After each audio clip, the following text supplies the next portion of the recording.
Então, turma, quando nós falamos em drogas antihistamínicas, o próprio nome já nos sugere o que que essas drogas, aonde essas drogas vão agir, né? Quando nós falamos drogas antihistamínicas, nós estamos nos referindo substâncias que têm perfil de ser antagonistas, substâncias que têm perfil de bloquear o receptor da histamina. Lembrando que nós estudamos quatro receptores. Nós estudamos o receptor H1, o receptor H2, o receptor H3 e o receptor H4. Desses quatro receptores para a histamina, dois são primordiais importância, que é o receptor H1 e o receptor H2. Logo, se for desenvolvida drogas que bloqueiam tanto o receptor H1 quanto o receptor H2, né? E aí é muito importante, quando a gente fala droga antihistamínica, não generalizar. Sempre que a gente souber, ou sempre que a gente, se possível, a gente falar drogas antihistamínica H1, droga antihistamínica H2. Por quê? As drogas antihistamínicas, dependendo do receptor em que ela age, ela tem efeitos totalmente diferentes. Só para vocês terem uma ideia e já começar a se situar de pontos que nós falamos na aula passada. Quando nós falamos, por exemplo, receptor H1, esse receptor H1 ele está totalmente relacionado a processos alérgicos. E quando nós falamos em receptor H2, são receptores que estão relacionados à produção do suco gástrico. Então, se eu estou tomando um medicamento que é uma droga antihistamínico H1, eu já sei que ela vai agir no receptor que envolve alergia, então vai ser um antialérgico. Que quando eu falo que é droga antihistamínica H2, ou que vai agir no receptor H2, eu já sei que é uma droga que vai bloquear a produção do suco gástrico. Então, nesse sentido, vai diminuir a azia, a queimação, vai tratar a gastrite, a úlcera. Então, é importante que nós conseguimos identificar esses tipos de receptores em si, esses tipos de substâncias.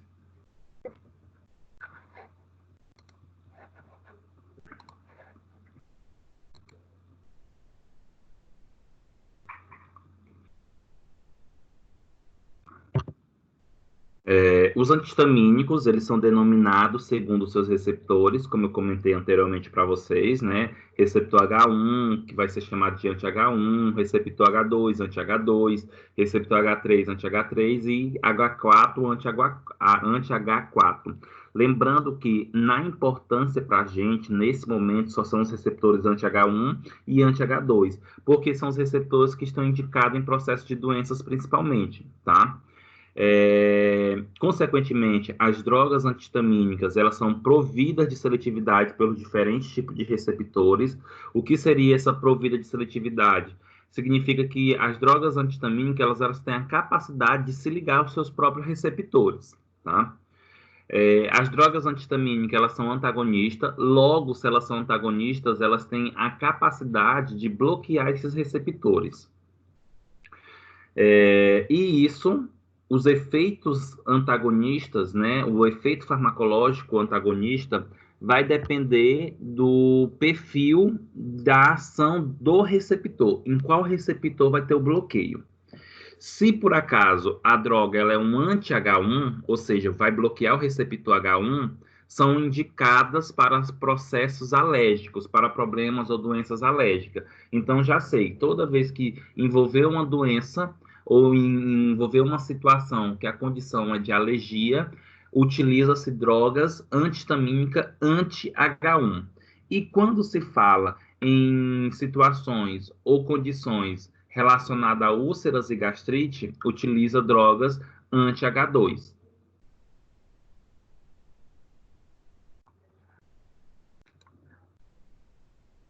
Pensando nas drogas anti-H1, elas ainda são subdivididas em primeira e segunda geração. O que, que tem a ver essa divisão? O que importa essa divisão? É alguns perfis de efeito, mas principalmente de efeito adverso, tá?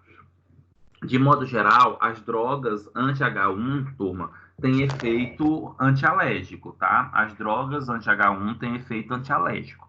Contudo, quando nós falamos nessa droga anti-H1, nós estamos nos referindo em que sentido? Que vai tratar os processos alérgicos. E dentro dos anti-H1, nós temos a droga de primeira geração e as drogas de segunda geração. A diferença das drogas de segunda geração, de segunda para a primeira geração, não tem nem tanto a ver com o efeito terapêutico.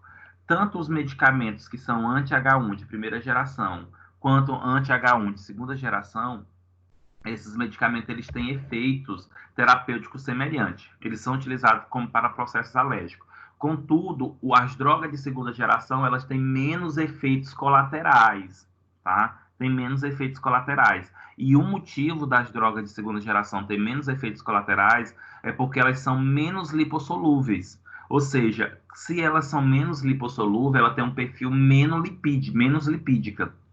Nesse sentido, as drogas de segunda geração, elas não conseguem ultrapassar a barreira hematocefálica, ou se ultrapassa em menor concentração. E nesse sentido, diminui alguns efeitos adversos que são próprios das drogas antihistamínica H1 de primeira geração. Exemplo, gente, de drogas antihistamínica H1 de primeira geração, nós temos aí a prometazina, que é o polaramine, nós temos a dexclofenamina, que é o maleato, desculpa, que é o histamin, tá? E o dramin, que é o dimenhidrinato. Esses fármacos de primeira geração, um dos efeitos adversos comum, ou efeito colateral, na verdade, vai depender da situação, um dos efeitos colaterais desses fármacos de primeira geração é a sonolência, é a sedação, porque esses fármacos conseguem ultrapassar a barreira hematocefálica e agir sobre o sistema nervoso central, pelo fato das drogas de primeira geração elas terem um perfil lipofílico. E isso acaba levando a uma ultrapassagem na barreira hematocefálica, relembrando aí que a barreira hematocefálica é como se fosse uma massa de gordura, e por ter um perfil lipídica, as substâncias muito lipofílicas conseguem ultrapassar essa barreira e ter ação sobre o sistema nervoso central, que é o caso das drogas anti-H1 de primeira geração, dexclofenamina, prometazina, dimenhidrinato, tá?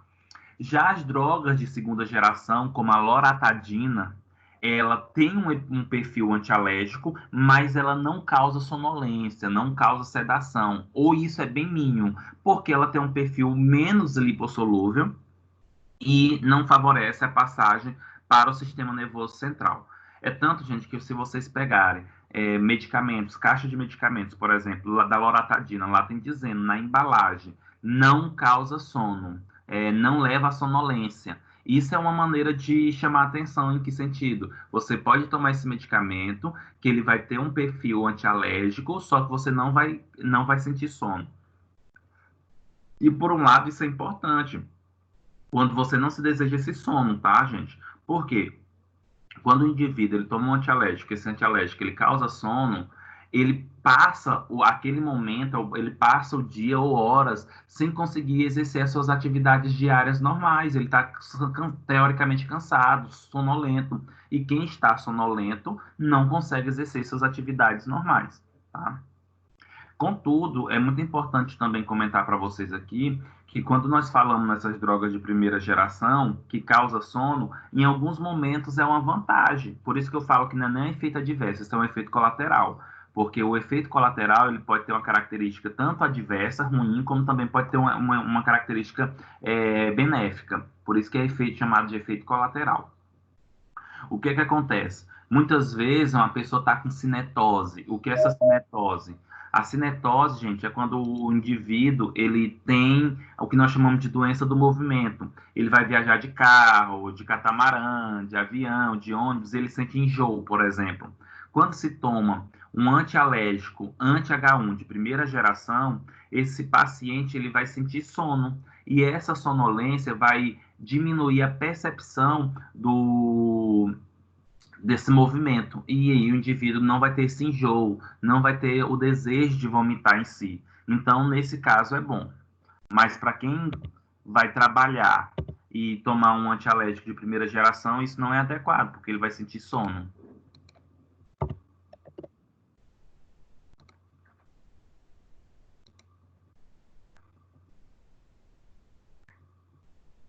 Nós temos aqui alguns exemplos de drogas antihistamínicas, né? Anti-H1, lembrando que eu estou falando relacionada ao receptor H1. Nesse sentido, é importante vocês compreenderem que toda vez que nós falamos receptor H1, eu estou me referindo a receptores associados à alergia, tá?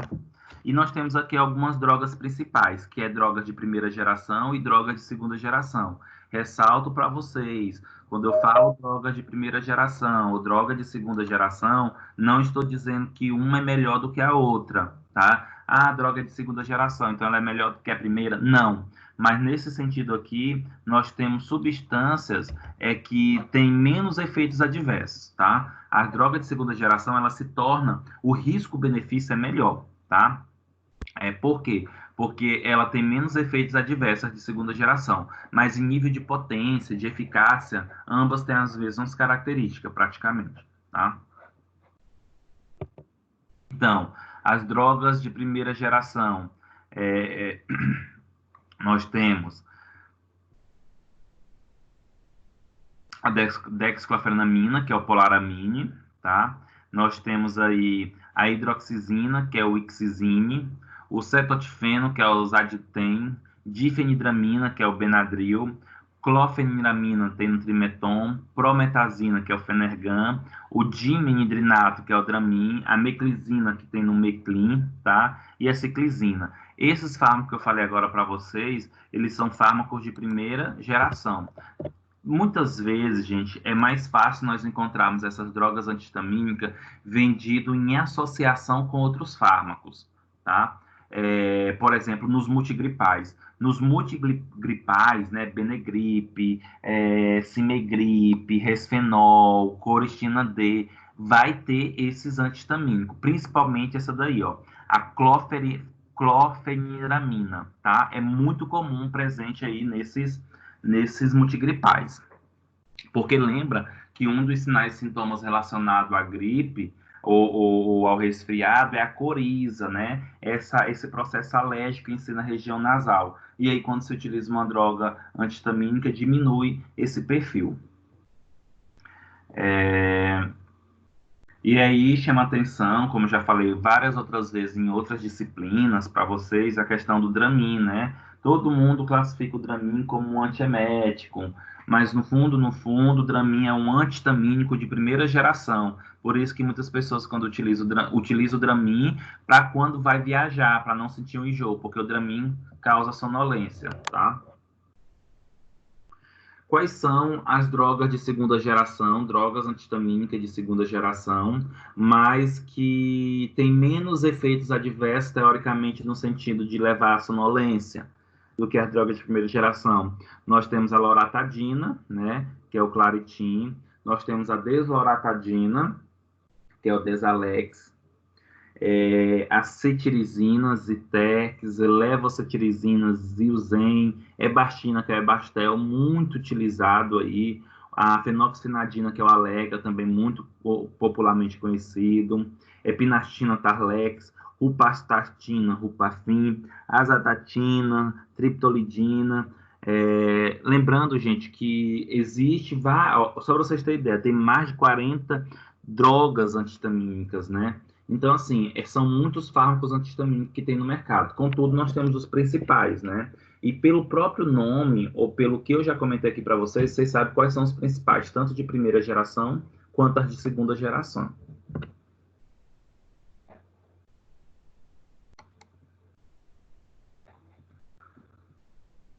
Além disso, nós temos as drogas antihistamínicas de uso tópico, né? Nós temos, quando nós falamos de uso tópico, nós temos aí de uso oftálmico, né? Nós temos de uso nasal e nós temos aí de uso cutâneo.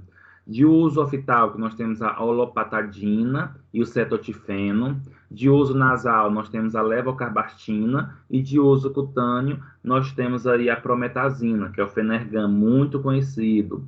E muito cuidado com o Fenergan, principalmente cutâneo, porque ele leva a fotossensibilidade. Então, pessoas que utilizam o Fenergan tópico, ele deve evitar sair durante o dia ou logo após a passagem, né, da aplicação do medicamento, não sair ao sol, porque isso pode levar a manchas na pele.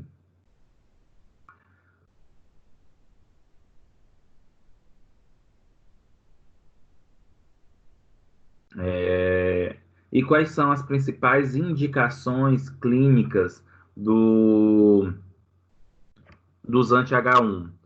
Eles são utilizados, gente, a aplicação para reações alérgicas, tá? É utilizado para rinoconjuntivite alérgica, pluridos, dermatite urticárias, angioedema, asma, tontura, cinetose e mastocitose. Essa mastocitose é o aumento, quando existe um aumento da produção de mastócito. E lembra que os mastócitos é uma das células de defesas que é granulocítica, que apresenta aqueles grânulos de histamina. E o excesso de mastócito, uma grande quantidade de mastócito, pode liberar uma grande quantidade de histamina, e isso pode levar a processos associados à alergia. Então, observa que os antihistamínicos eles têm grandes aplicações, mas todas basicamente estão relacionadas ao quê? A processos alérgicos.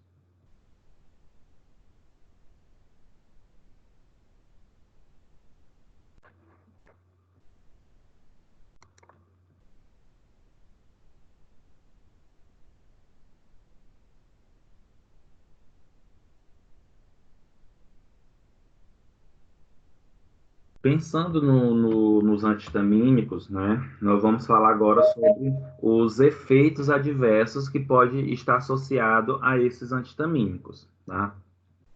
Então, os efeitos adversos ou colaterais, né, prefiro colocar como efeitos colaterais, nesse sentido aí, dos antihistamínicos, os de primeira geração, eles causam sedação, tá? E aí essa sedação ela pode ser por um ponto benéfica ou, dependendo do contexto, maléfica. Exemplo, uma pessoa que trabalha com máquinas pesadas, uma pessoa que trabalha como caminhoneiro e vai tomar drogas antihistamínicas de primeira geração, elas correm risco de vida. Porque imagine só trabalhando com a máquina pesada e a pessoa está sonolenta. Isso pode levar a um risco de acidente. Igualmente com o paciente que é caminhoneiro está com um processo alérgico, chega em uma farmácia e é prescrito ou indicado um antialérgico de primeira geração. E ele vai dirigir, ele vai sentir sono. E isso pode levar a risco de acidente, tá? Agora, tem um outro lado. Caso a pessoa, por exemplo, deseja ter essa sonolência, essa sedação, porque vai viajar e tem cinetose, né, tem enjoo, aí é importante fazer o uso.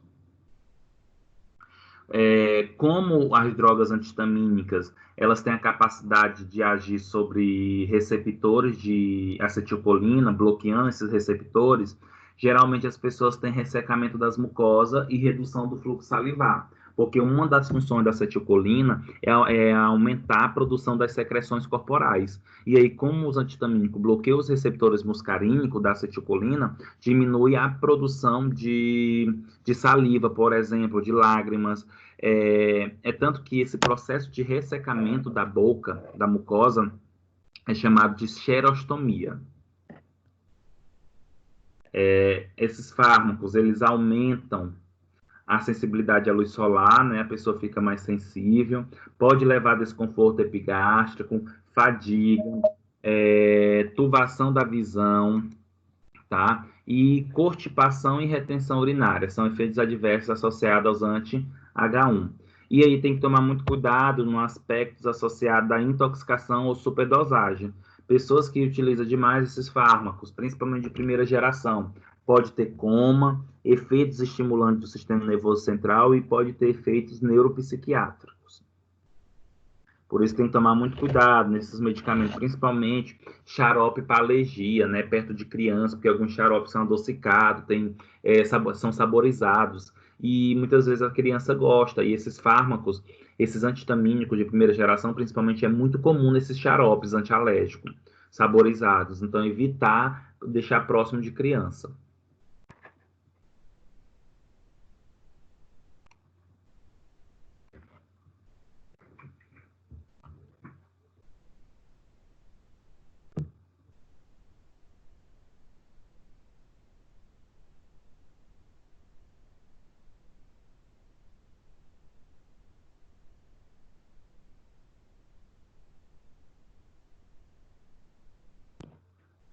Então, turma, Nós falamos sobre os receptores anti-H1, tá? Que o aspecto desse receptor está totalmente relacionado à alergia. Agora nós vamos falar sobre os receptores anti-H2 da histamina, ou bloqueadores dos receptores H2 da histamina. Já é totalmente a aplicação terapêutica.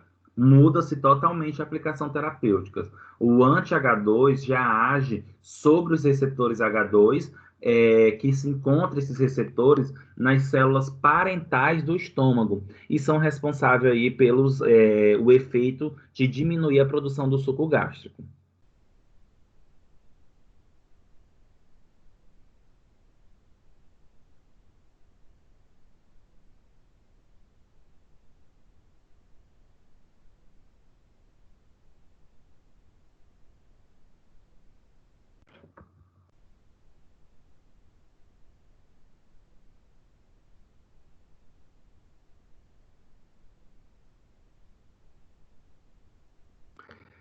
E quando nós falamos, gente, quando nós falamos dos receptores anti-H2 da histamina, é, quero também apontar aqui para vocês que se nós falamos do bloqueio da histamina sobre o receptor H2, é porque nós desejamos diminuir a produção do suco gástrico. E em que momentos é necessário que diminua essa produção do suco gástrico? Principalmente, gente, quando o indivíduo ele tem gastrite, e essa evolução da gastrite leva à úlcera, né? Então, vamos aprender um pouco agora sobre essa característica, sobre essa patologia, sobre a gastrite, sobre a úlcera, tá? Então, úlcera péptica é, é uma lesão localizada no estômago ou do duodeno, ou também, gente, no esôfago, tá? Nós temos aí a úlcera esofágica, a úlcera gástrica e a úlcera duodenal. Então, de modo geral, pode ter essa lesão nessas três regiões. E essa lesão geralmente ocorre uma destruição da mucosa da parede destes órgãos, atingindo os vasos sanguíneos subjacentes. Então, quando começa a lesão, nós chamamos aí esse processo de gastrite. E quando essa gastrite ela não é resolvida, quando essa gastrite não tem uma solução propriamente dita, o que é que vai acontecer? O indivíduo, ele sofre essa lesão gradativamente, essa lesão fica cada vez mais profunda até formar a úlcera, tá? E um dos motivos que leva a gastrite e úlcera está totalmente associado a nossos hábitos alimentares e estilo de vida. Então, pessoas que ingerem demais bebida alcoólica, pessoas que fumam, alimentos ricos em gordura, alimentos ricos em carboidratos, o horário da alimentação, pessoas que se alimentam muito à noite, fora do horário, antes de dormir, tá? Esses fatores levam à destruição da camada protetora que nós temos no estômago, e isso favorece a lesão gástrica. Além disso, tem um outro fator que pode estar associado à úlcera e à gastrite. Não necessariamente, mas pessoas podem ter úlcera ou gastrite, gente, pela presença de um micro-organismo, né, que é Helicobacter pylori. A Helicobacter pylori é uma bactéria que consegue se alojar na parede estomacal e ela pode sobreviver ao pH ácido do estômago, e essa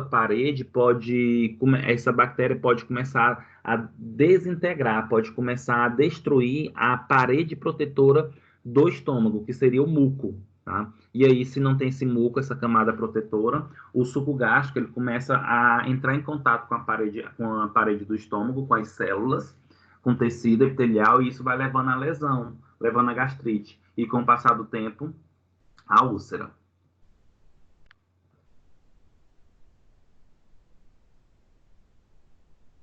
Como eu comentei para vocês, a úlcera péptica pode ocorrer em vários lugares, e dependendo da região, ela pode ter um nome, né? No estômago, chamado úlcera gástrica, no duodeno, úlcera duodenal, e no esôfago, chamado úlcera esofágica. Gente, cerca de 10% da população sofrerá de uma úlcera no decorrer da vida. Olha só, é um dado um pouco preocupante, tá? Porque a úlcera não é uma doença simples, é uma doença que, às vezes, que incapacitante, né? No sentido de as dores, os enjoos, muitas vezes impede do indivíduo literalmente fazer suas atividades normais, tá? Eu vou até arriscar que essa porcentagem de 10%, ela está um pouco abaixo da realidade. A gente percebe que cada vez mais as pessoas têm um estilo de vida, principalmente alimentar, muito diferente, muito longe do que é recomendado, e isso favorece o aparecimento de gastrite, surgimento de gastrite e de úlcera. Então, acredito que esse dado pode ser até maior.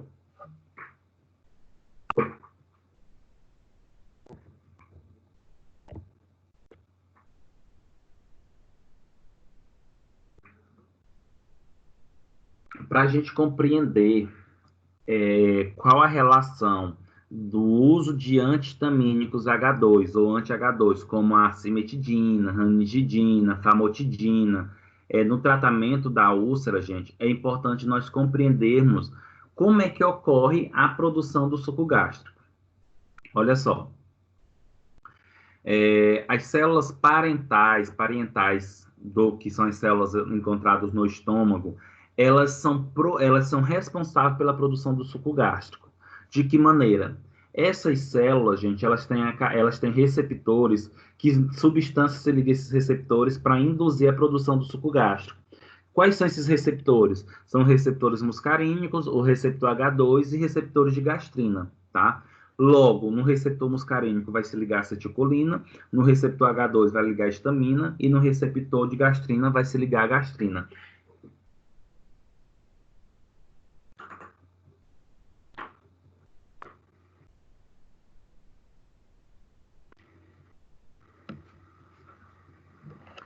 Nesse sentido, turma, essas substâncias elas são responsáveis pela produção do suco gástrico, tá? O que acontece? Quando esses compostos, né, acetilcolina, histamina e gastrina, elas estão ligadas a seus receptores, elas ativam proteínas quinase, que por sua vez estimula a bomba de próton a secretar e usa hidrogênio em troca de potássio para o lume do estômago. Resumindo, em outras palavras, o que esse parágrafo está dizendo? Que quando essa substância, acetilcolina, histamina e gastrina, se liga aos seus receptores, ela induz uma bomba, que é a bomba de próton, a captar o potássio de dentro do estômago e secreta o hidrogênio para dentro desse estômago. E, nesse sentido, já se tem hidrogênio no estômago. Assim, turma, um canal de cloreto acopla o efluxo de cloreto para a liberação de próton. Significa o quê? Que logo após a liberação de próton no estômago, também se libera o cloreto. E aí, se tem próton e se tem cloreto, faz-se uma ligação iônica formando o ácido clorídrico, que é o ácido que forma aí o nosso suco gástrico.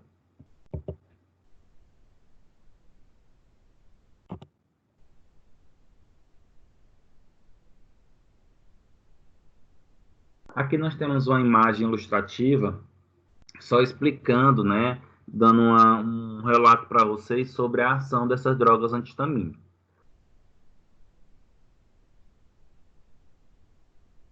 Lembrando que é drogas antihistamínicas H2, né?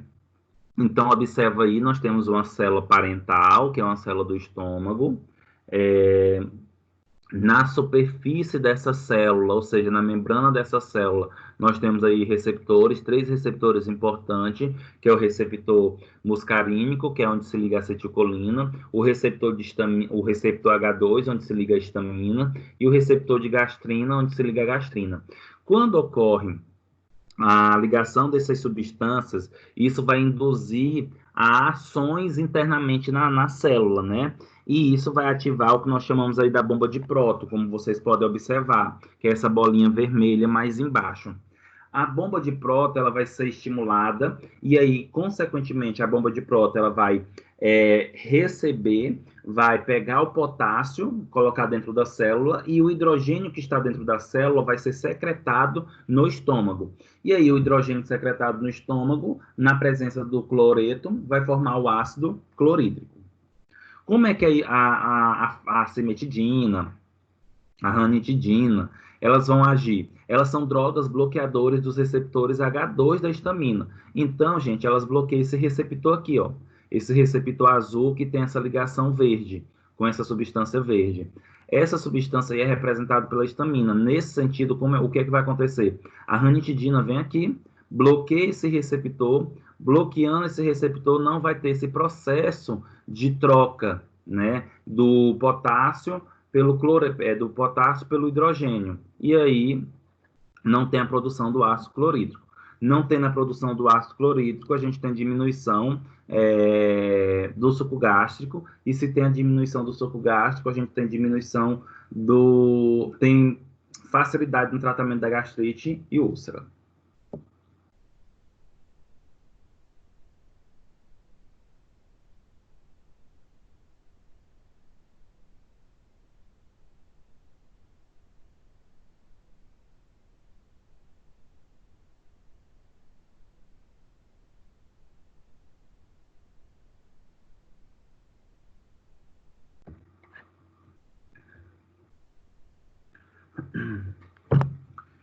Turma, esse slide ele nos mostra, né, as principais drogas,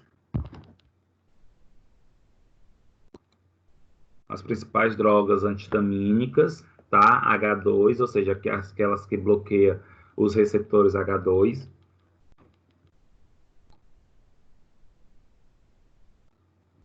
Entre essas drogas, nós temos a burinamida, metiamida, cimetidina, famotidina, misatidina e ranitidina.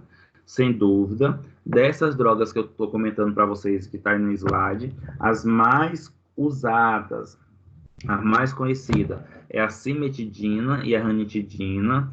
Lembrando que a cimetidina, lá na frente vou explicar um pouco mais. A cimetidina hoje ela está mais em uso hospitalar, e a ranitidina que é mais usada comercialmente. Apesar de ter um tempo aí, alguns meses atrás, a ranitidina foi relatado com a presença de uma substância cancerígena, né, na sua formulação.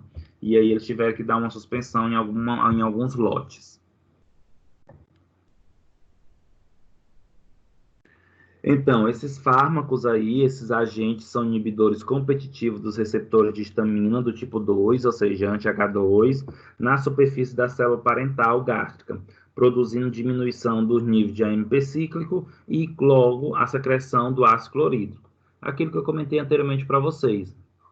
Esses fármacos aí, eles têm a capacidade de bloquear o receptor H2. Bloqueando o receptor H2, nós temos aí uma diminuição na produção do suco gástrico.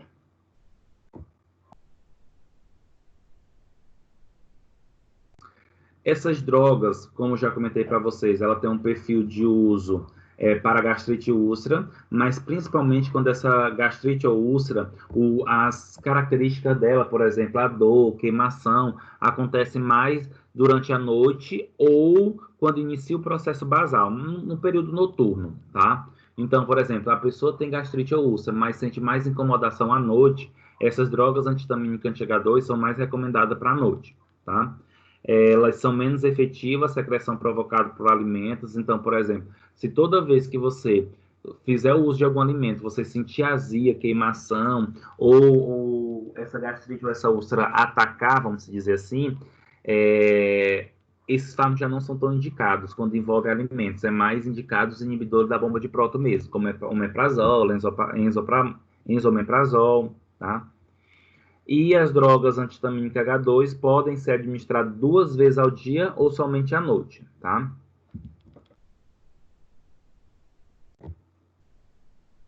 E para a gente finalizar essa aula de antihistamínico, nós temos aqui alguns efeitos adversos associados aos anti-H2.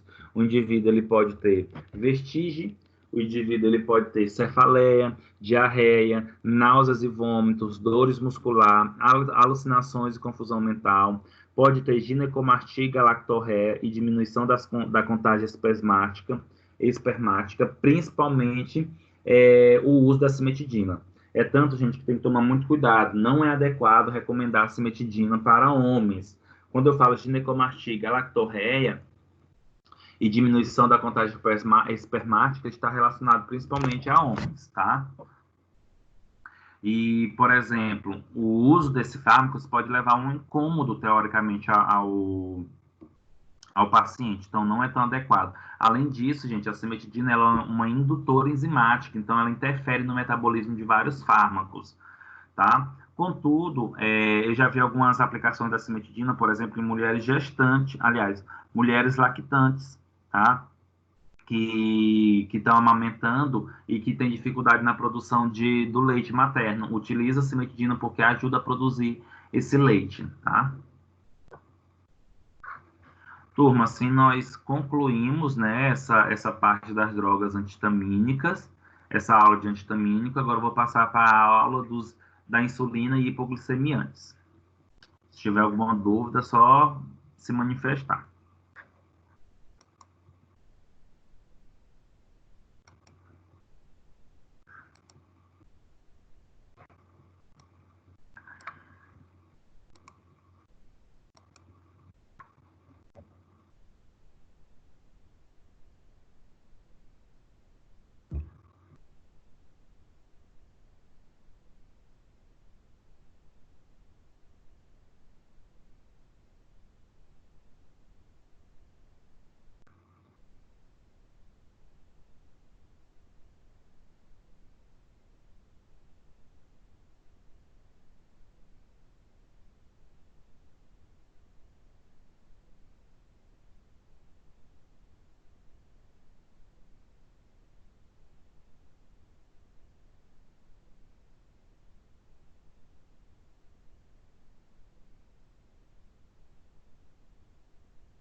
Só vou beber uma água aqui, turma, e retorno.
Turma, nós vamos iniciar um novo conteúdo, tá? Esse conteúdo refere-se à insulina e fármacos hipoglicemiantes orais. E, em outras palavras, se eu estou me referindo a essas características Eu estou falando em relação aos fármacos que têm efeitos antidiabéticos, né? A gente pode substituir esse título da aula por fármacos antidiabéticos. Vamos estudar a partir de agora o que seria essa relação do diabetes, quais são os fármacos adequados, importantes, tá? Então, para a gente falar de fármacos antidiabéticos, é interessante nós compreendermos um pouco o que seria a doença, né? O diabetes, ele pode ser chamado de diabetes mellitus ou diabetes mellitus, tá? Ou somente a diabetes, o diabético, tá? O diabetes é uma doença de importância mundial, né? Porque quando a gente fala que é de importância mundial, porque ela está totalmente associado a características de uma grande parte da população apresentarem a doença, né? Aproximadamente aí 180 milhões de pessoas apresentam a doença em si, a tendência é só aumentar devido ao estilo de vida, tá? A sua evolução cursa com variedades heterogêneas, manifestações clínicas. Esse ponto aí, esse parágrafo, ele quer nos dizer o seguinte, que não existe um padrão específico para as manifestações da diabetes. O que seria isso? As pessoas elas apresentam as mais diversas manifestações. A gente sabe quais são as possíveis complicações oriundo do diabetes, certo? Mas nós não temos o conhecimento, assim, aliás, a gente não sabe o que a pessoa pode apresentar literalmente, porque existe uma variedade de pessoa para pessoa, mas nós sabemos que as pessoas podem ter problemas oculares, né, a retinopatia diabética, problemas de amputação, problemas renais, nos vasos, coração, mas não significa que todos os pacientes vão apresentar essas características. Por isso que fala que o diabetes tem sua evolução heterogênea e manifestações clínicas, tá? Cada pessoa apresenta um contexto diferente. Quando a gente fala diabetes, é muito importante também compreender um aspecto que diz o seguinte: o diabetes é açúcar no sangue. Então, quando a gente fala que o diabetes é açúcar no sangue, a gente pede, e qual é a recomendação, qual é a orientação? É muito comum as pessoas falarem de restringir, de diminuir, de cortar o carboidrato, né? Cortar o açúcar da alimentação. Mas é muito importante nós compreendermos que o diabetes em si, turma, ele não é somente uma característica associada ao carboidrato. O diabetes ele é uma alteração metabólica. E quando eu falo alteração metabólica, eu estou me referindo à característica de o paciente que é diabético, ele sofre uma alteração do carboidrato, dos lipídios e das proteínas. Então, não adianta a pessoa cortar o carboidrato e no seu prato está um excesso de lipídio e de proteína. Por quê? Esses lipídios e essas proteínas vão dar origem ao carboidrato, vão dar origem à glicose. Então, assim, tem que tomar muito cuidado nesse contexto de achar que o diabetes é só a característica do paciente em consumir carboidrato, em consumir açúcar. E não é.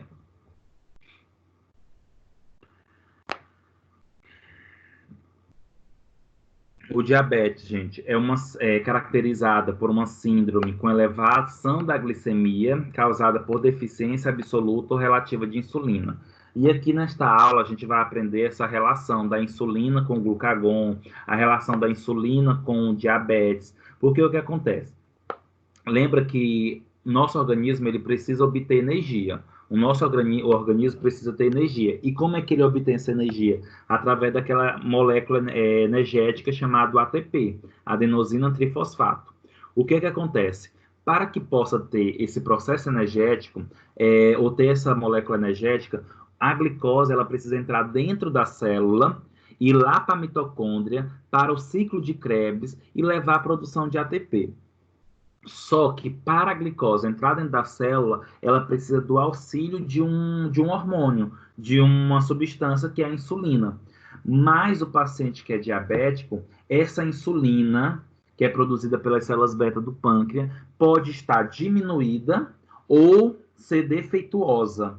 Nesse sentido, o paciente ele começa a acumular glicose na corrente sanguínea. E aí começa a ter o quadro de hiperglicemia. E essa questão do diabetes também está muito associado, gente, ao excesso do glucagon. A insulina é um hormônio produzido pelas células beta do pâncreas, e o glucagon é um hormônio produzido pelas células alfa do pâncreas. E aí o que acontece? São dois hormônios antagônicos entre si, tá? Quando eu falo antagônico, porque quando a insulina ela está agindo, o glucagon está inibido, e quando o glucagon está agindo, a insulina não está inibida. Então, por isso que eu falo que elas são antagônicas. E qual a função da insulina? Pegar a glicose e colocar dentro da célula. Qual a função do glucagon? O glucagon ele é ativado principalmente, gente, quando nós estamos em jejum por longo período de tempo. Por exemplo, uma pessoa que passa 8 horas, 10, um dia ou mais sem se alimentar. Nesse paciente, esse indivíduo, ele tem diminuição do açúcar na corrente sanguínea, da glicose.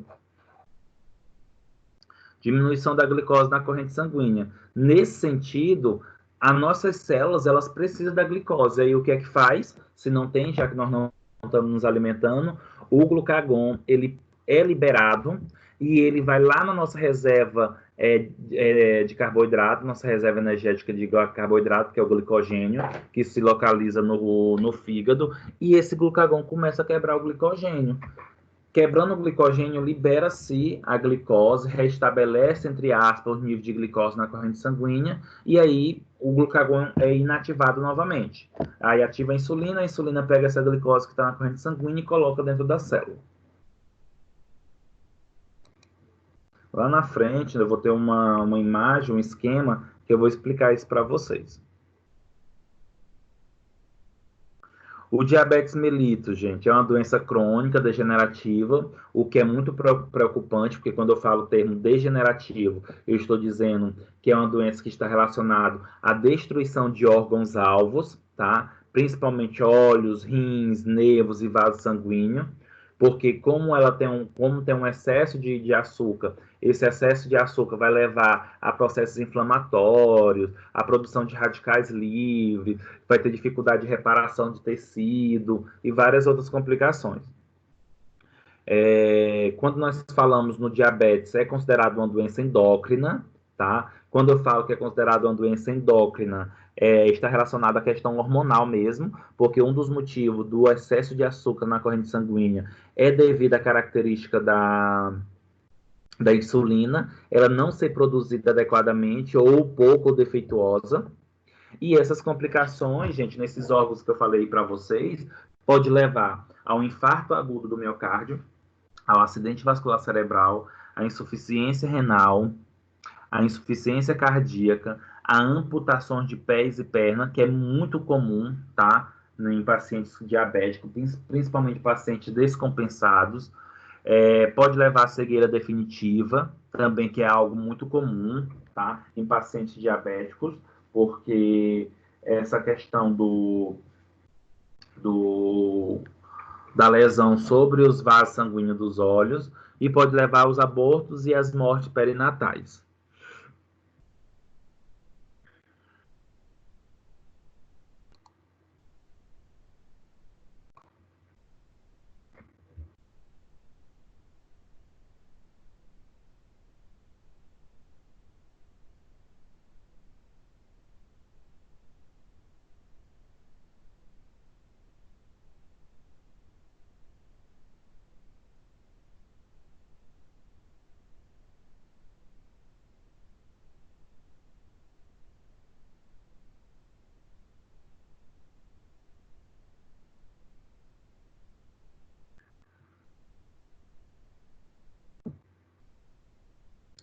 Turma, se nós estamos falando, de modo geral, de insulina, né, aliás, de diabetes, é importante nós estudarmos aí a fisiologia hormonal associada ao pâncreas, né? Quais são os hormônios que é produzido pelo pâncreas, a importância desses hormônios, tá?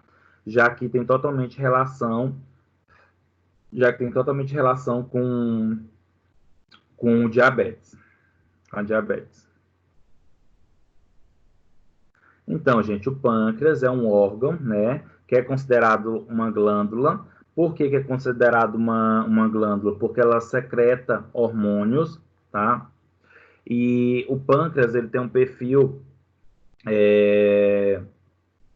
tanto associado a ser uma glândula endócrina como uma glândula exócrina. O que é uma glândula endócrina? É quando se produz hormônios, nesse caso o pâncreas ele produz a insulina, o glucagon e a somatostatina, tá? A insulina, o glucagon e a somatostatina, elas são secretadas na corrente sanguínea, por isso que é chamado de glândula endócrina. E além disso, o pâncreas também é uma glândula exócrina porque ele produz enzimas. Essas enzimas são secretadas no túbulo digestivo, por isso que é considerado exócrina, porque secreta substância para os túbulos digestivos que pode ser eliminado mais facilmente. Então, o pâncreas tem essas duas características, endócrina e exócrina, uma glândula endócrina e exócrina. Nesse sentido, o pâncreas ele produz, em relação aos hormônios peptídicos, a glândula endócrina produz insulina pelas células beta, as células alfa produzem glucagon e as células gama ou delta produzem somatostatina. Sobre as células beta e alfa, sobre a insulina e glucagon, eu vou explicar mais detalhadamente para vocês lá na frente, porque é o foco da nossa aula. Mas só para vocês lembrarem, recapitulando sobre as células delta, gama, que produzem somatostatina, que esse hormônio ele é proteico, né? Ele é peptídica, e é produzida principalmente pelas ilhotas de Langerhans e está totalmente associado, gente, a regular a retroalimentação, está associado a regular a questão da secreção gástrica em si, tá? Tem algumas ações digestivas em si, está associado também a regular a diminuição da secreção do hormônio do crescimento. E geralmente a somatostatina ela acaba inibindo a ação do glucagon também. E os três hormônios, gente, têm como função a regulação das atividades metabólicas.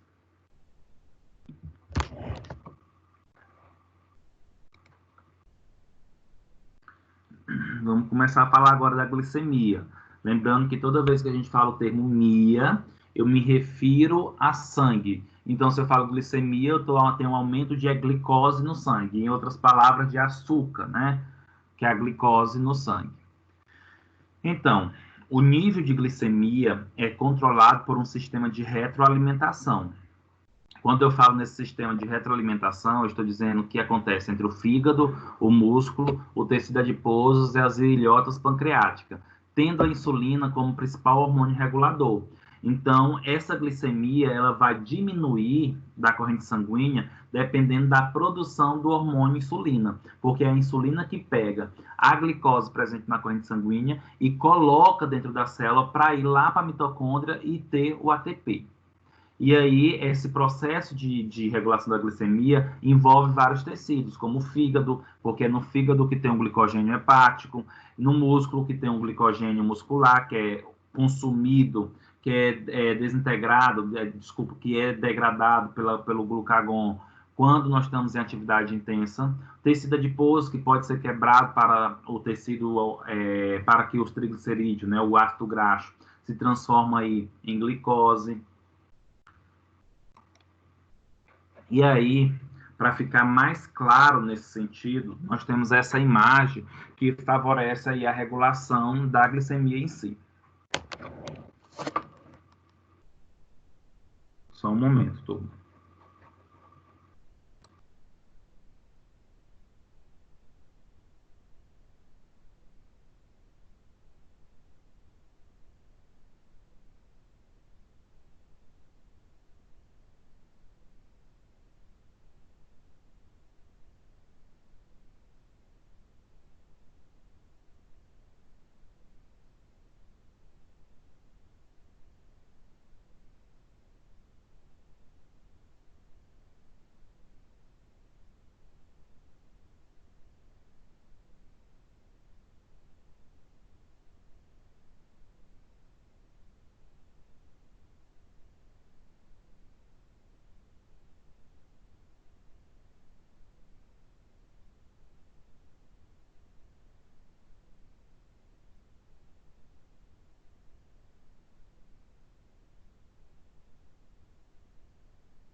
Essa imagem, turma, ela nos reflete o processo de regulação da glicemia no organismo. É muito importante a gente compreender essa relação da insulina com o glucagon, tá? E vice-versa.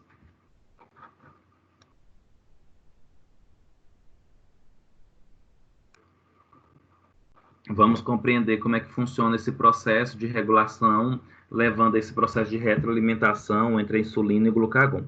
Vamos observar a imagem, começando pela parte superior, a partir da seta preta, tá?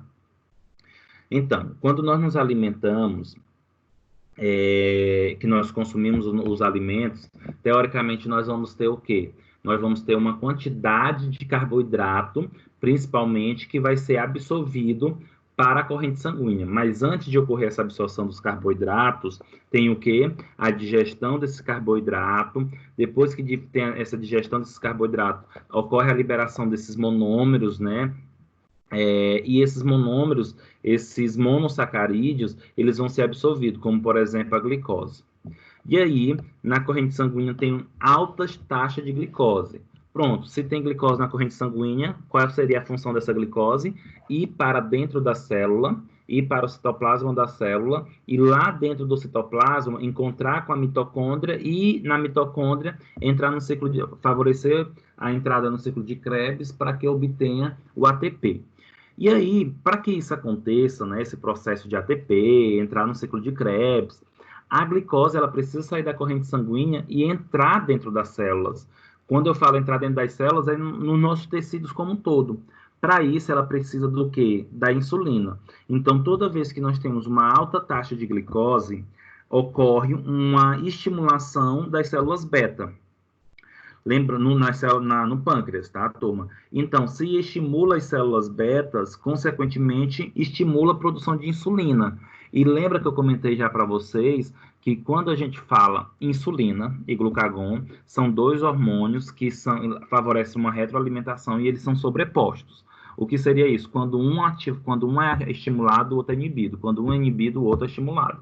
Então, se eu estou dizendo que a alta taxa de glicose estimula as células betas do pâncreas a produzir insulina, significa que as células alfa elas vão ser inibidas. Pronto. Ocorreu a estimulação da insulina. A insulina ela foi secretada na corrente sanguínea. Essa insulina agora vai começar a pegar as glicoses da corrente sanguínea e vai colocar dentro das células para obter energia. Contudo, nem todas as glicoses que estão presentes no sangue, elas precisam ser consumidas, tá? Muitas vezes não tem mais necessidade de consumir essa glicose toda, porque você já tem energia suficiente ou necessária para aquele momento. O que vai acontecer?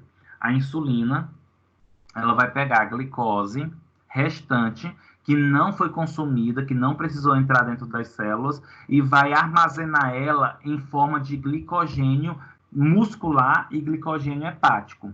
Glicogênio, gente, é um conjunto de glicose. É como se fossem várias glicoses ligadas entre si, que são armazenadas, essa glicose, tanto no músculo estriado, como também no fígado. Já que nós vamos entender qual seria a importância desse glicogênio, tá? Então, só recapitulando. O alimento, né, quando nós consumimos o alimento, vai uma grande quantidade de glicose para a corrente sanguínea.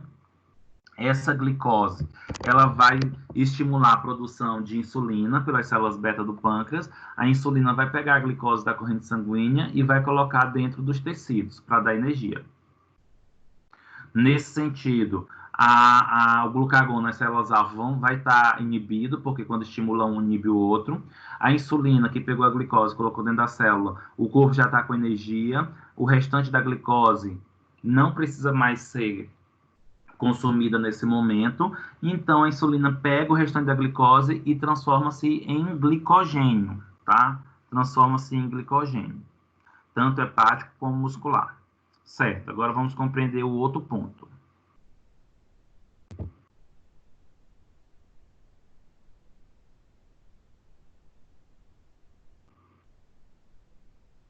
Vamos pegar agora, gente, imaginar uma pessoa que tem uma baixa quantidade de glicose na corrente sanguínea. Geralmente, essa pessoa que tem baixa quantidade de glicose, na corrente sanguínea, possivelmente ela está em jejum. Ela não está se alimentando, certo? Então, o que é que vai acontecer? O corpo já está aí 8, 10, 15 horas sem se alimentar.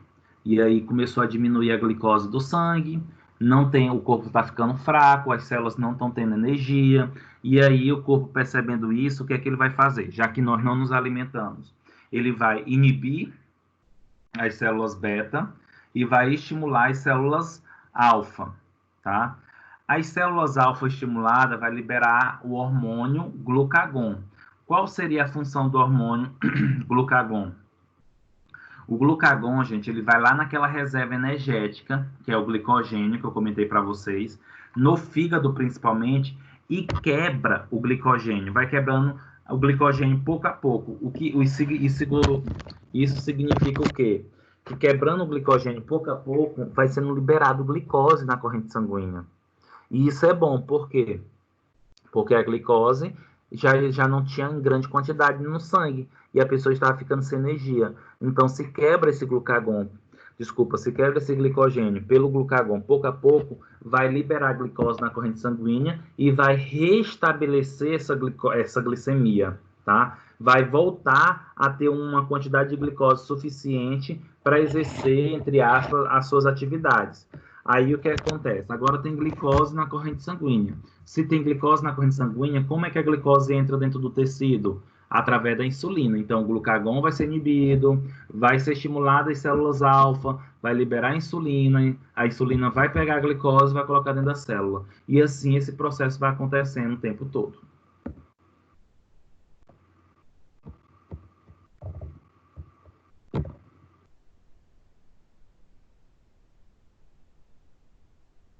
Só um minuto, tu.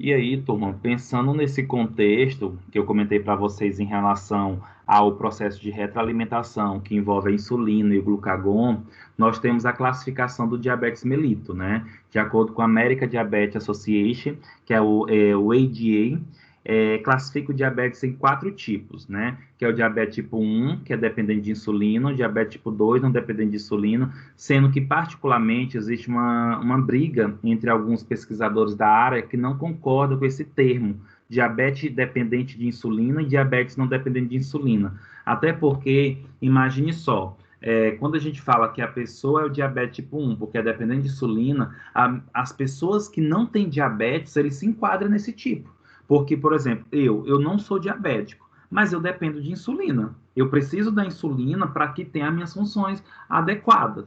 Nesse sentido, eu estou me enquadrando como diabetes tipo 1, tá? Então, assim, eu prefiro também utilizar o termo diabetes tipo 1, que vai ser necessário usar insulina, o diabetes tipo 2, que não necessariamente utiliza insulina, mas que a evolução da doença pode induzir a utilizar a insulina, que é outro problema também associado a essa característica, das pessoas acharem o seguinte: o paciente é diabetes tipo 2, então ele não usa insulina. Usa.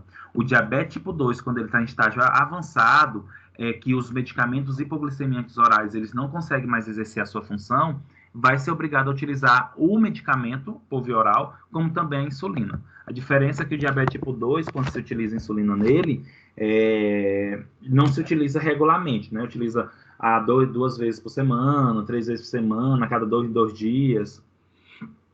Então, de acordo com a ADA, nós temos aí o tipo 1, tipo 2, o diabetes gestacional, né, que esse diabetes gestacional está relacionado a uma intolerância ao carboidrato que a mulher tem devido à produção de alguns hormônios associados a essa intolerância, né, não reconhece a importância aí, não reconhece a ação desses carboidratos. E assim, geralmente é comum que o diabetes gestacional, quando a mulher tem a criança, tem um bebê, ela deixa de apresentar esse diabetes gestacional. Contudo, já é um fator predisponível para que manifeste esse diabetes lá futuramente. Então, é muito comum as mulheres que têm diabetes gestacional, que quando passa o processo de gestação, não tenha mais o diabetes, mas depois vem a desenvolver o diabetes tipo 2 lá na frente, tá?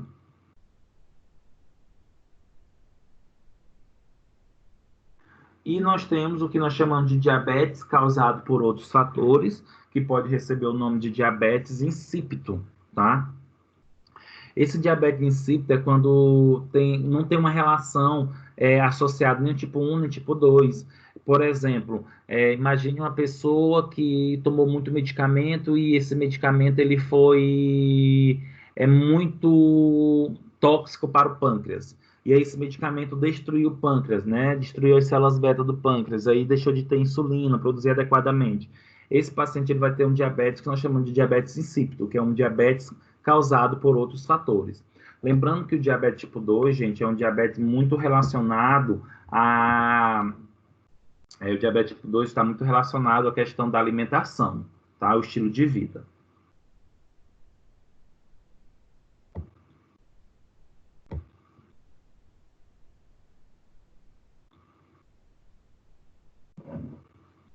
Vamos falar sobre os principais tipos de diabetes, tá? Que é o tipo 1 e o tipo 2. Vamos falar um pouco sobre eles.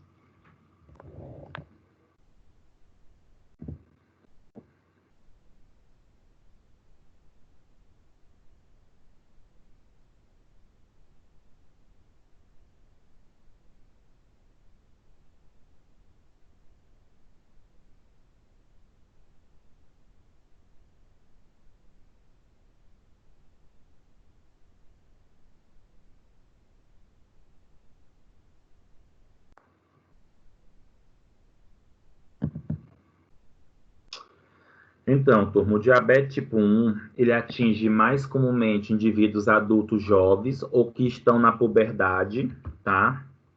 É tanto que o diabetes tipo 1 ele se manifesta muito na infância.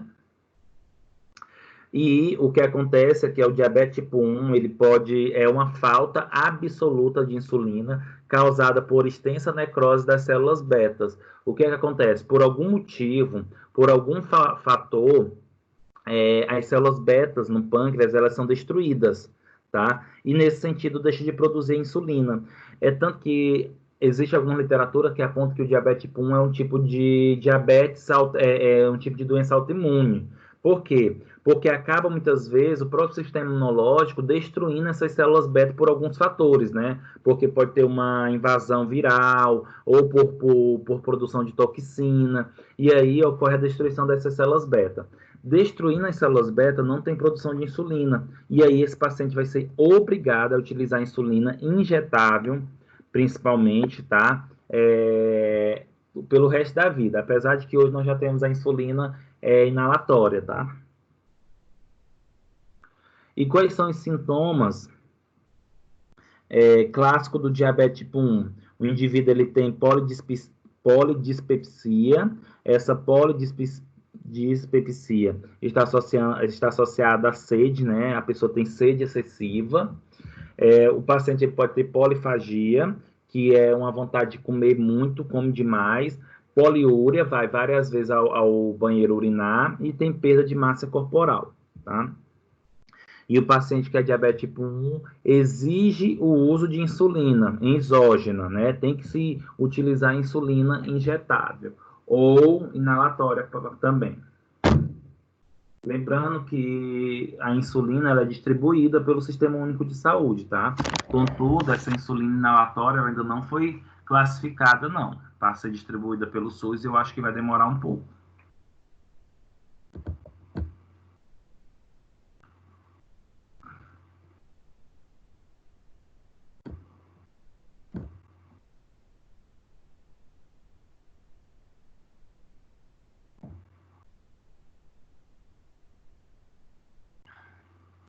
O diabetes tipo 2, gente. A maioria dos diabetes são tipo 2, então, se vocês pegar todos os pacientes que são diabéticos e classificar eles, a maioria são pacientes tipo 2. E isso é um pouco alarmante. Por quê? Porque quando nós falamos em pacientes diabéticos que são tipo 2, isso está totalmente mais relacionado ao estilo de vida. Então, significa que as pessoas não estão, de modo geral, se conscientizando, as pessoas, de modo geral, não estão,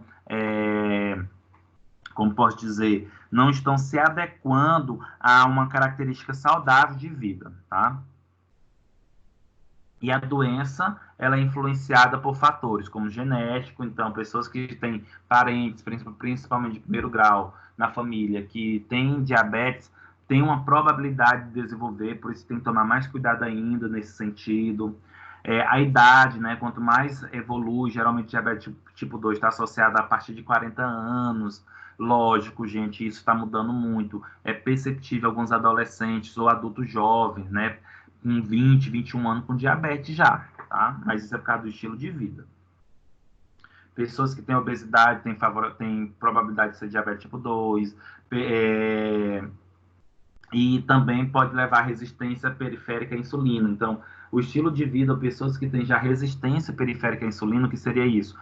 Produz-se insulina, só que a insulina ela já não age adequadamente, então não tem como colocar a glicose na corrente sanguínea. E isso é um fator para o desenvolvimento de diabetes tipo 2, tá?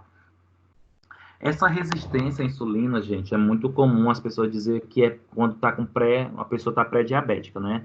Aí vai fazer o exame, geralmente as taxas normais de açúcar no sangue é até 99 miligramas decilitro, de 100 a 124 ou pré-diabético, e acima de 125 miligramas decilitro é diabético.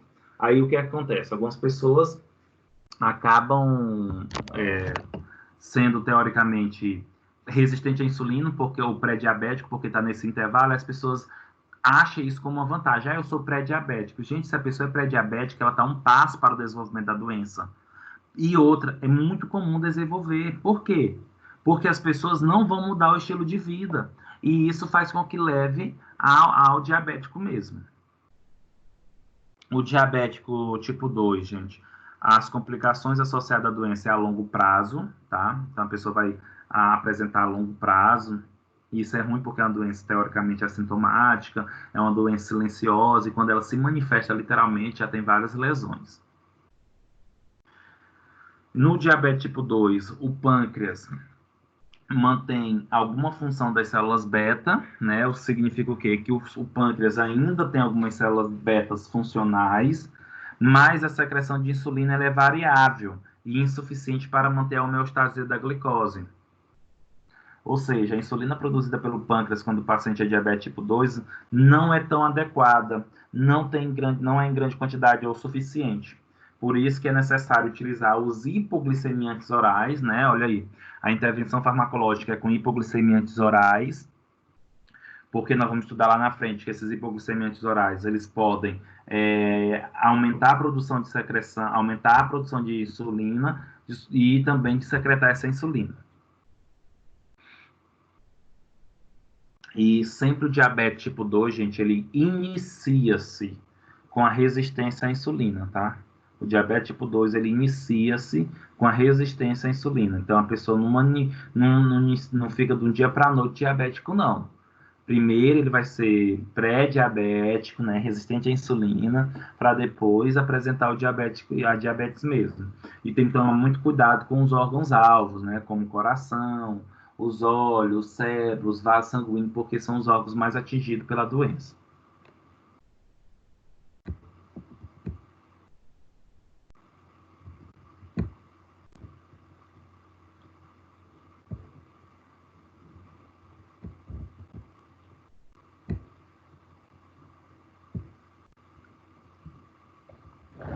Turma, vocês têm alguma pergunta, algum comentário? Porque nesse momento eu vou estar encerrando a aula para na próxima semana nós estudarmos só os fármacos. A partir dessa aula, nós vamos estudar a insulina e os tipos, e nós vamos estudar os hipoglicemiantes e os tipos, tá? Vocês querem fazer algum comentário, alguma pergunta?